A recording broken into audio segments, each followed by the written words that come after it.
मैं तो इन इंद्रियों को भोग देते देते थक गई हूं।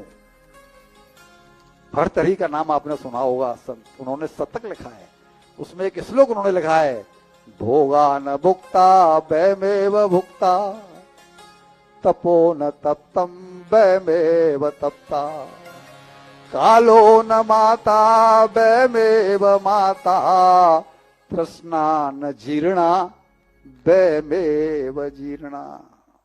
मैंने भोगों को नहीं भोगा, बल्कि भोगों ने ही मुझे भोग लिया।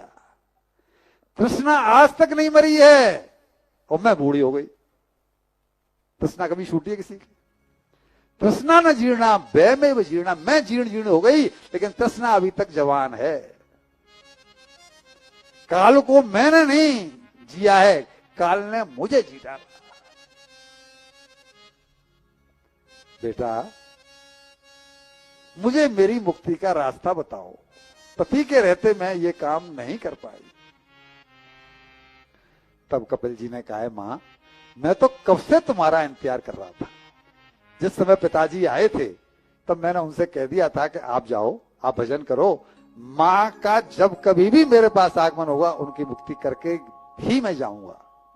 तो मैं तो जब से आपका इंतजार करता हूं। भैया जी, ज्ञान तब उतरेगा जबकि सामने वाले की इच्छा तो हो ना पाने की। तो मैं अपनी तरफ से आपको कहता उपदेश सुनो मेरा, तो तुम सुनने वाली नहीं थी मां, अब आई हो ना, अब मैं उपदेश करता हूं। और बहुत विशाल रूप में उपदेश किया है कपिल भगवान ने माता देवहूति को, जो सांख्य योग कहलाया है। हमने भूमिका वाले दिन, पहले दिन आपको 4 साधन बताए थे कि जो 16 हमने आपको स्तंभ बताए थे, उसमें 4 साधन बताए थे मुक्ति पाने के, भक्ति योग, ज्ञान योग, कर्म योग, और चौथा हमने बताया था सांख्य योग। जो चौथा सांख्य योग बताया था वो ये है जो भगवान कपिल ने जिसका उपदेश किया। इसमें निरा वेदांत है सांख्य योग में, और इसको सुनने के बाद में देवहूति माता की मुक्ति हुई है। इनके शरीर को, इनका शरीर पानी बनकर के बह गया, और कहते हैं कि वो ही पानी से जो गंडकी नदी बनी है।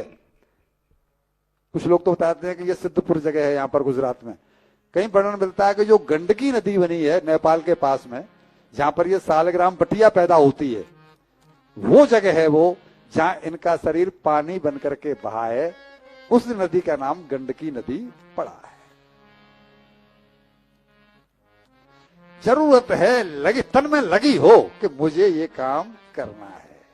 इनके मन में था, तो इनके मन में था कि मुझे कल्याण करना है, तो बेटे के पास गई, अपनी कमजोरी बताई कि मैं भोग वैसे फंसी रही, गलती मेरी थी। तुम्हारे पिता यानी मेरे पति तो मुक्ति के दाता थे, वो तो मुझे मुक्त कर सकते थे, मैंने ही कभी कामना नहीं की। अपनी कमी मान लेने के बाद में भाव दूसरा हो जाता है। भगवान ने किया, भगवान ने इनका उद्धार करने के बाद में, इनको वैकुंठ भेजने के बाद में, ठीक है, और भगवान फिर गए हैं वहां से वापस। कहां गए हैं? गंगा सागर। आज भी गंगा सागर जो यात्री जाते हैं, वहां कपिल मुनि का आश्रम आज भी दिखाई पड़ता है।